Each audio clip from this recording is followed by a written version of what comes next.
everybody, let's go. It's an exciting night. So, hey, I just got my new 16 millimeter mold in, you guys, and oh my God, what's coming out is incredible.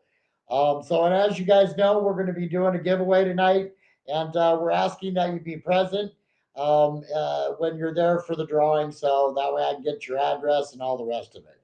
So, hello, Facebook. Hello, YouTube. God Sent Adventures is live, and we're going to dock some fishing tonight. And then, if you stick around long enough, I got a little dot there, I got to get off. If you guys stick around long enough, I'm going to talk to you about working some baits. What I'm starting to find out about the Ball Buster is pretty amazing. You're going to like some of the rigs that I've set up. There's one especially that I'm looking forward to using myself.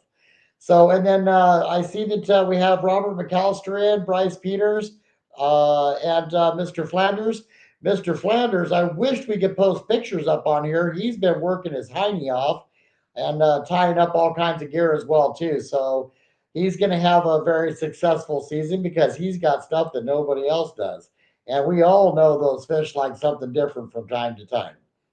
All right, without further ado, let's get on into that fishing report. Okay, guys, so let me start with Depot Bay Trade Wind Charters, the K-to-Ho. The ocean's just been rowdy. I can sit here and watch it from my house, and it's been a blowing and a blowing, you guys. It has not been a very nice ocean at all. And then with them lowering down the rock bass and the rockfish down to 4, and all of the big fish have left. I would say that that was the wrong timing to do that because I went out on that trip and I used my new pole, which is up on God Sent Adventures, by the way. Love the pole. Dilly Rods did a great job. But with them lowering the catch of the fish, we were catching small fish. So somebody needs to say something. I mean, it was still worth it because then we were able to pass fish amongst each other for people that didn't want them. So that helped. My family went home with plenty of rockfish still. And the lingcod, there was lingcod caught and quite a few cabezons actually. So, I mean, if the ocean calms down, it's definitely going to fish, you guys. So be watching for that. If you need to stock up on some more on your rock bass, some lingcods and some cabezons. I don't know if cabezons are still legal. I think that they went out last month. But anyway, so no, because we kept them last week, so they're still legal. So, but just check your things. Okay, so I'm going to stop right there because I did forget to say something, and thank you, Mr. McAllister, for reminding me. If you guys were watching the Bait Lab last Friday night, at the very end of it, um, I got a phone call and asked if it was an emergency, and it certainly was. Garrett Brown from Chasing Chrome, he's a guide, was going up a river. I won't mention which one, but they've had accidents there before. It's just a bad corner, and his truck endoed 4 times, you guys. Yes, he got messed up. Yes, we are going to be there for him. We'll be bringing him over to help him with his recuperation, which is probably going to take some time, you guys. It was not pretty. So just to update you on that, Garrett Brown could really use you guys' prayers. Maybe get on his page. He's on Instagram and send him some cheering up stuff, guys. That would be very nice of all of you. Guys, I was sort of hoping to get a few more in here tonight. Maybe you guys could share this out with some of your friends, and let's see. I got 5 in now, though, so it's starting to roll up. Okay, so let's go back to the fishing report. Okay, so we've done trade wind based charters, and let me tell you something, you guys. It's still worth the trip. I just don't know what kind of shape the ocean's going to be in. So I would definitely talk to trade wind charters and say, hey, listen, I don't want to go out and, not catch fish. So, and tell them, say, you'll wait and schedule your trip with them, and they'll like that. Okay, so that's the Depot Bay. So we're finding out that Joaquina is starting to catch salmon, but you don't want to miss this. If you're going to go upriver and have to launch in the bay, you want to stop and drop your crab pots right now, you guys. The crabbing is phenomenal and getting better. I couldn't actually believe it. I mean, the last time I went was about 2 weeks ago, and I did really well. I got enough to feed families and bring them. For them to bring home. So the crabbing is just really getting off the chain, and they're good in purple, and they're good in full. Okay, so then let's come down to the Alsea. The Alsea is definitely still very low, you guys. Even though we got the rain, it just didn't fill up. But they are catching a few fish upriver, so you can go hunting around because those fish are on the move. All right, so we just let's go to the Siuslaw, which has a little bit more water in it. I would say that if you're going to go up to the Siuslaw and you're going to fish from the shore, that's probably your best bet.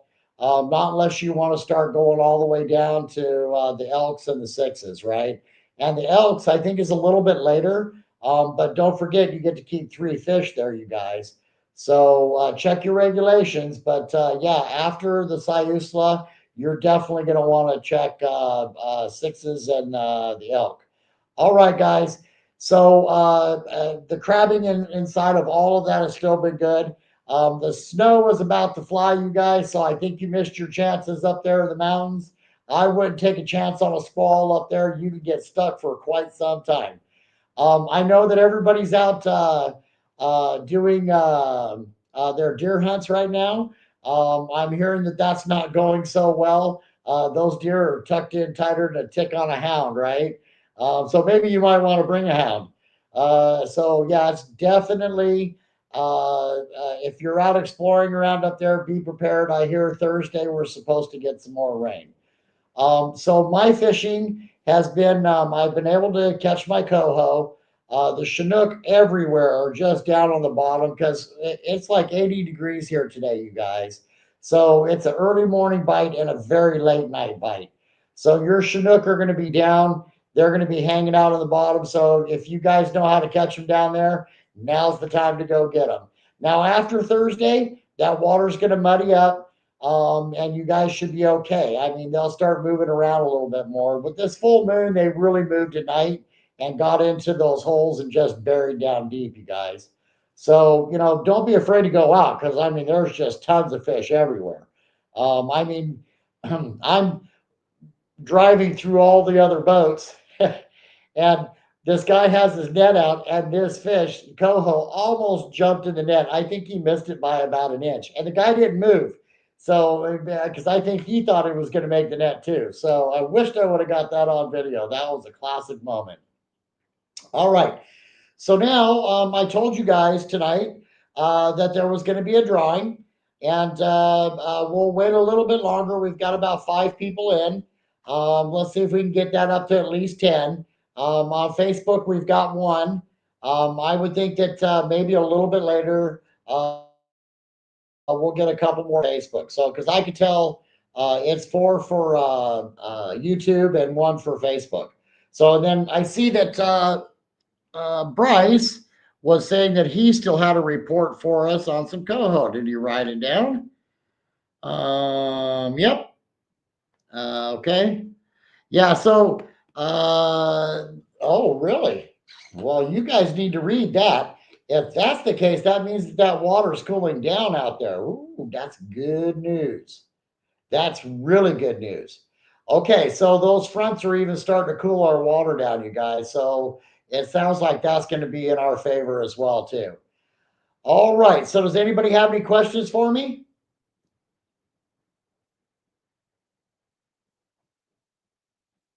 All right. So I'll sort of wait on that. So I wanted to share with you guys about the ball buster. So, we create new baits. And, when you first create them, I had so many different types of baits and so many different types of molds that I just didn't get time to really work them, right? I mean, I just made a spinner out of them and that was it, right? So we're down to where we're doing stuff like this with the ball buster now. This one right here, I've sold out of over 5 times already. This has just been a fish catcher. So, but we're working the blades. I think we found out something new. I had Bill Wally in the shop the other night, and I told him what was happening, that I wasn't happy with the blades. They weren't chipping. What was happening was that it was moisture was getting up underneath them, and in this brackish and salt water, let me tell you something, it was eating them. If you rinsed them, I would imagine they'd be okay. But we shouldn't have to do that. And he told me, he says, Kurt, you need to dry them out first before you powder coat them. So I started doing that, and oh my goodness, the change in the blade is very visible. So, yep, there was water up underneath it, and it gave it a chance for that brackish water to get into it. So we corrected that problem. But this is the ball buster in the back position, right? So we put the weight at the end so that when you throw this out, it lifts the blade as it's going down. So this is going to be very important when it comes to the steelhead this year, you guys, and the coho as we get out and get to them. But I got something for that. So as I'm working these baits, I'm going, okay, so I had to ask some questions, right? And it was like, okay, because that the weight is forward and the hook is to the back, I asked the question. I said, okay, so it's a spinner, right? What happens if we take the blade off of it? Is this legal so that we can use this as a twitching jig? And I got answered back, yes, it is legal to use this as a twitching jig. So see, that's what I'm trying to explain about, is about working baits, right? There's very many different types of setups that we can use and different types of things that we can put together. So before you clear the hole with the spinner, I would take this off and I would jig this through the hole, right? I would twitch this through the hole. And let me put it this way to you, the twitch and jig is a very, very expensive jig. These guys right here are going to be $6. So you're going to save $1 to $2 when you get the spin and Joe. So, but you're going to get two lures out of it. So, there is that too.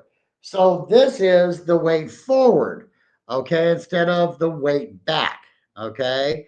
So what this does is this helps you to now move it up and down in the water as you're pulling, right? So because you don't want it to hit the bottom, but it does have a fixed hook on it. So if you do, this ball buster, this weight will help kick that hook off. Okay, so when you pull it forward, let it go back, and it should bounce it off the bat of that. I've had good luck with that so far. As you guys know, we still need more work, everybody.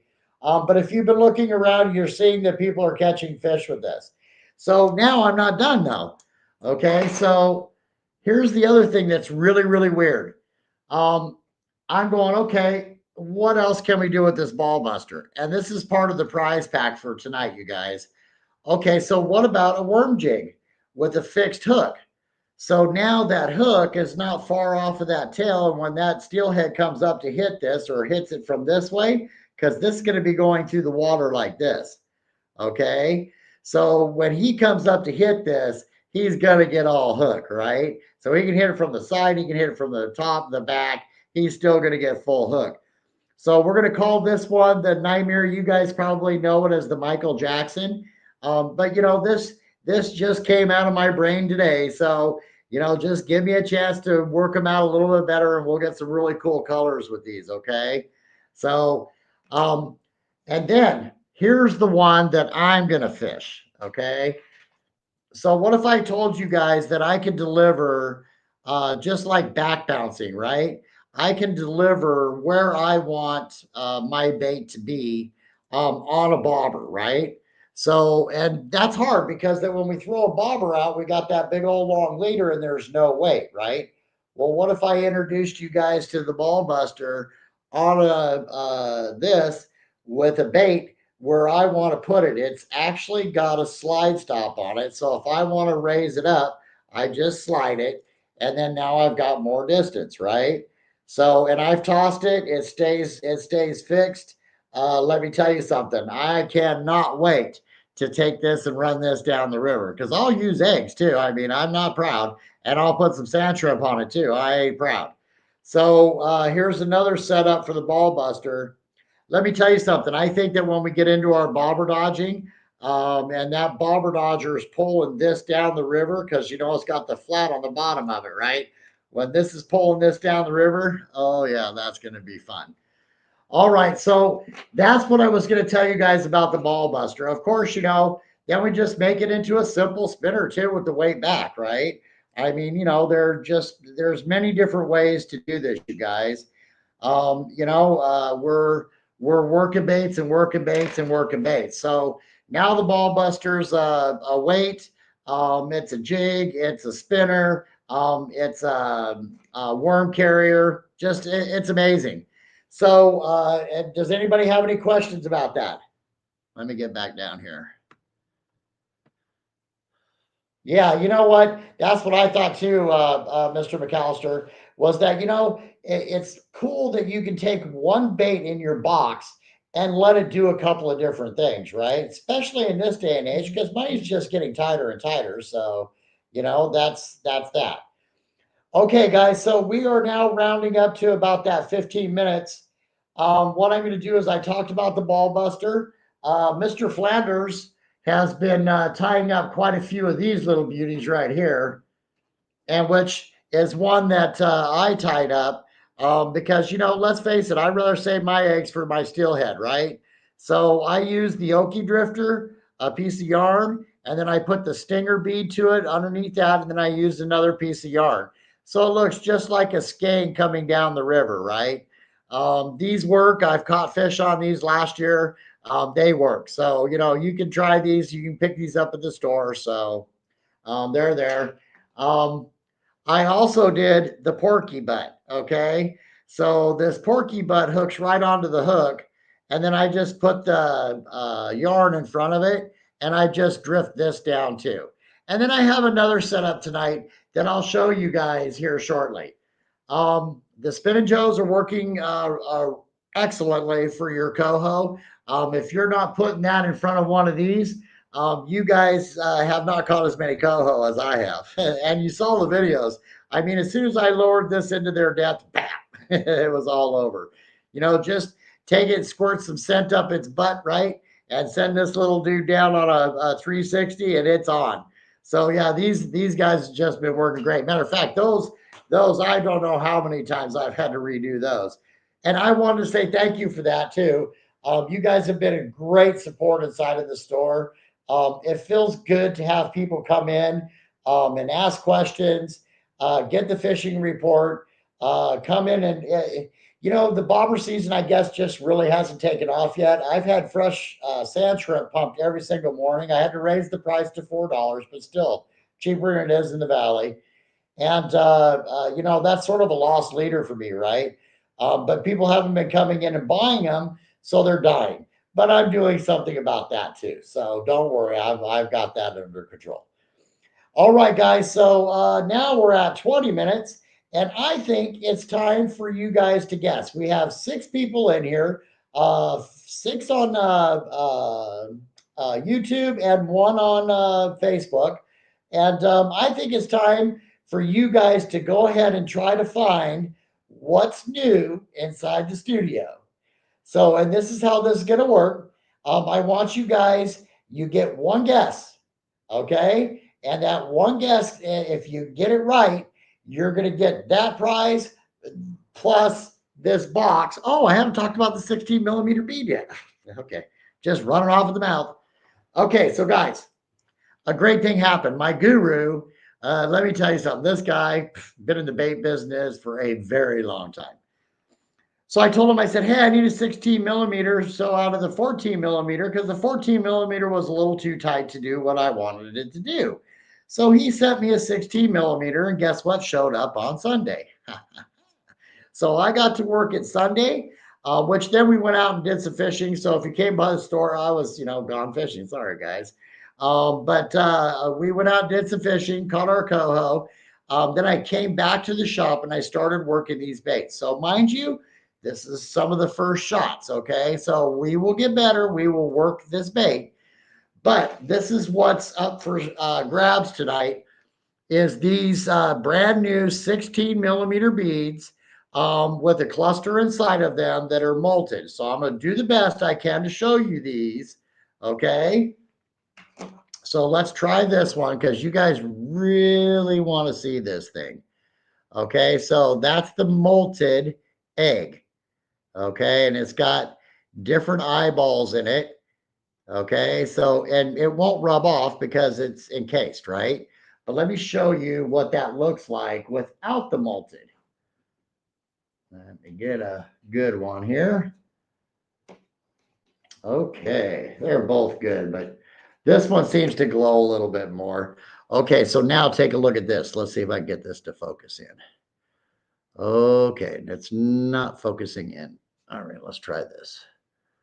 Okay, so now you're starting to be able to see it. So it looks like a developing egg, you guys.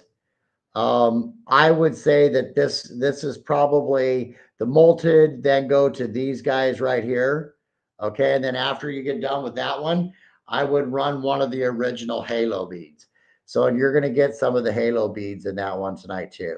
Okay, so see how it makes a prism around the egg. So the egg looks like it's moving, and especially in the water, you guys. It's just amazing. I put a video up of it. It was very hard to get because it was moving quite a bit. So that happened. And then I threw in a couple of porky butts. Okay. And I made some pink ones, some orange ones. Let's see if I got a pinky here. I think I already showed the pinky. No, I haven't. Okay. So I'm liking the way that they're turning out, and they need to be fished. So I know from the 14 millimeter, I know how many orders I got last year for the 14 millimeter halo bead. So I already know that they're working. This is going to be good for salmon, you guys. So that's what the prize is. All right, so let's do this. So you'll get all of this. And if you guess what the other thing is inside the store, I might send that to you too. So let's go ahead and start. You guys get one selection of what it is. Go ahead and start. And I see that we have 6 people in on Facebook. I mean, on YouTube. I hope that you hit the like sub button for me. It does help. I mean, we're going to keep building the studio anyway. But that those likes help us so that when I do put the website back up, you guys will be able to see in the Bait Lab on Friday night exactly what we're building. All right, everybody. I haven't seen a guess yet.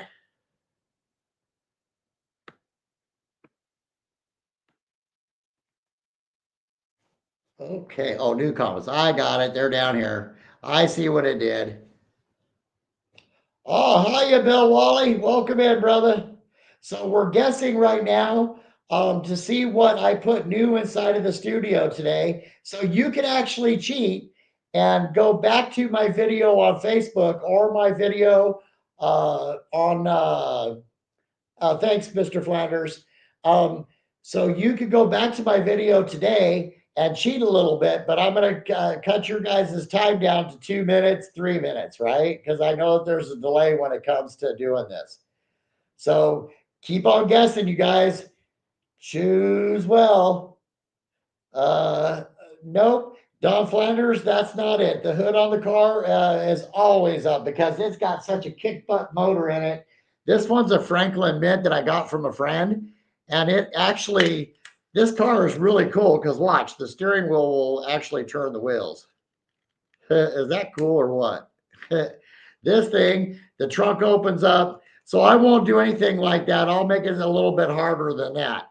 So the trunk opens up and it's got the spare tire. And this is just it's my favorite car is the Woody. So I think everybody should have a Woody. Nope. Okay, so Robert McAllister, no, it's just because that I don't have the video on there. So let me say this, okay? So it is definitely fish related, you guys. Let me give you a hint.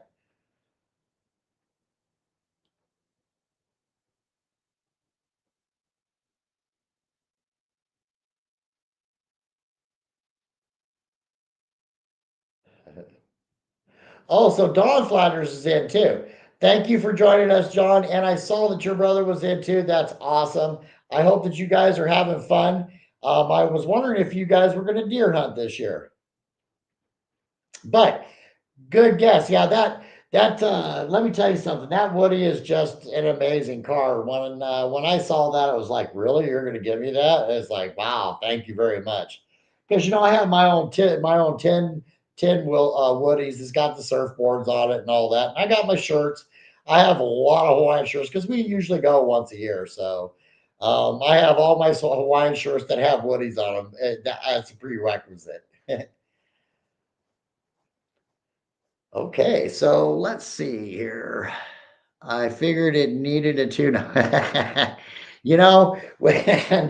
When you get those Woodies, they weren't the most reliable vehicle in the world. They should have just put the straight six in it because they weren't made to be racers. They were made to get you out to go surfing, right? So yeah, they messed up when they put that big block in there. But I guess that wood might have been a little bit heavy. So, all right. So, guys, on the fishing end of that, I'm telling you, the Porky, I've been working it. We're starting to see some really cool effects with the Porky. Let's see, I got one in here. So, and that's what I was looking for was something that when they're being really bite shy, sometimes just running the bead where they can't see the hook. And that's what the Porky does. Okay. Is so that you can put this part of it in the hook and let this part be down to them and they won't get to see nothing. Right. All they'll get to see is this bead coming at them. Right. And that sometimes when they're skittish, will help you get a really good bite. No, it doesn't need a tune up. These guys need a tune up, though. I'm telling you, I'm starting to work them and get that stuff together. I had to order my plastisol too, by the way, and that it, of course jumped up because of everything jumped up, right? So listen, for the person that just joined us, we haven't done the drawing yet. We're doing some molted eggs. We're doing some bead eggs. We're doing some halo beads. We're doing the ball buster jig. These are all part of the giveaway. So if you can guess what's new inside of the studio, you can win this. And we're down to 2 minutes, you guys, because I like to try to stay at 30 minutes, right? All right. Well, I guess if nobody's gonna guess, I could put it along with all of the other ones. There's a few other ones like this ball buster was for last week, right? I guess I can maybe add this one to it for next week or something, the jig and that. And then this needs to be remade because I wasn't. It's a real pretty color.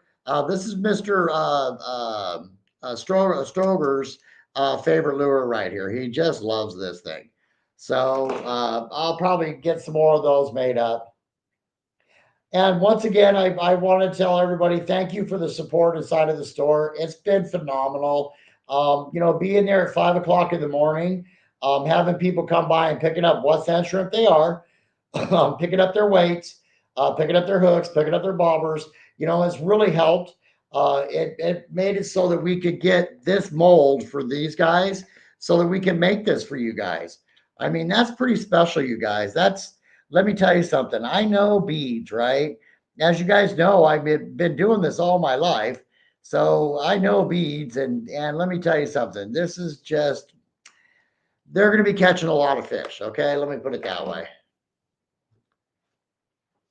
Oh, we have a new person in. So I'll say this once again. Welcome into the studio. We're having a giveaway tonight. So if you want to go back and cheat, you got really no minutes left, but you could go to that and then try to look around inside of the studio here and take a guess. And this is the prize that you win. Oh, lost that person. That's the prize that you win.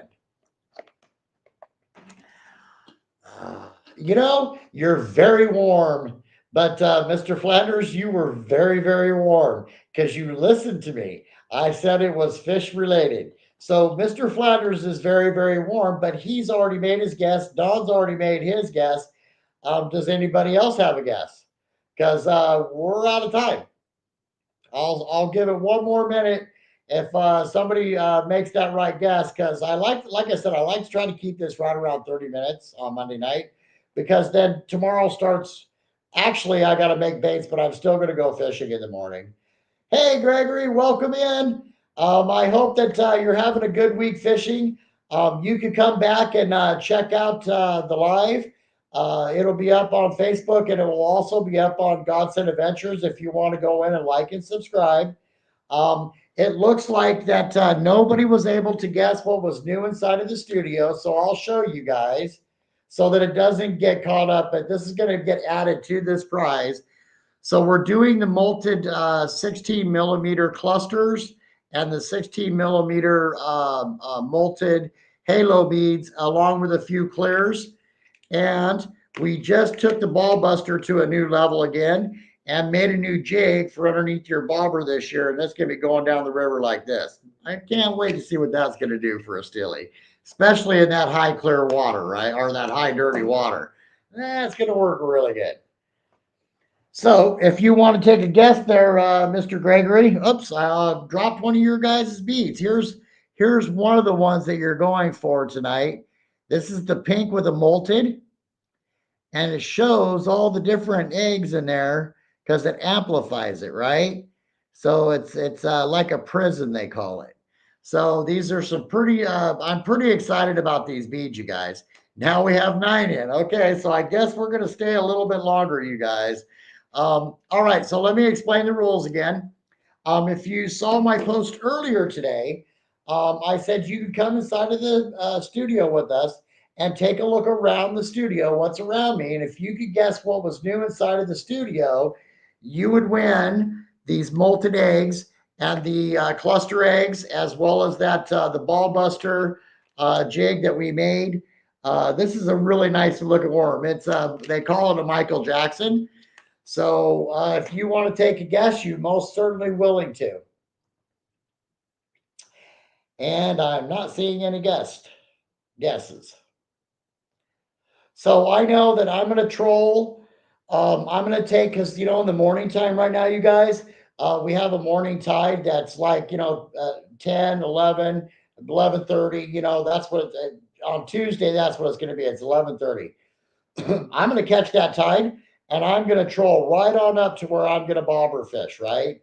And then I'm going to sit up there and bobber fish that tide. And as soon as that tide turns around, I'm coming right back down. So that is possible on most of your rivers. I would troll in with that tide, same as the fish are coming in. Tight lines to you too there, Bryce. Have a good night. Keep up those grades, young man. All right, everybody. Well, you know what? I hope that if you were on Facebook, that you hit like and followed. And if you were on YouTube, I hope that you enjoyed the information that we shared with you tonight. And I hope that you like the new studio. Some pretty exciting things are going to be happening in here. The TV's coming in this week. It's just such a thin wall, right? That I don't know how quite to hang it yet. So we're still working on that. But then we'll have videos playing behind us as we're doing this, and we'll actually critique some of the videos, like the bobber down. Hey, that guy should have set that sooner, right? So we'll see those kind of videos, as well as I have been going through and stocking up some of the videos from like the 1920s, or not 1920s, 1930s, 1940s, and 1950s. Canada did a whole bunch of videos about their fisheries, right?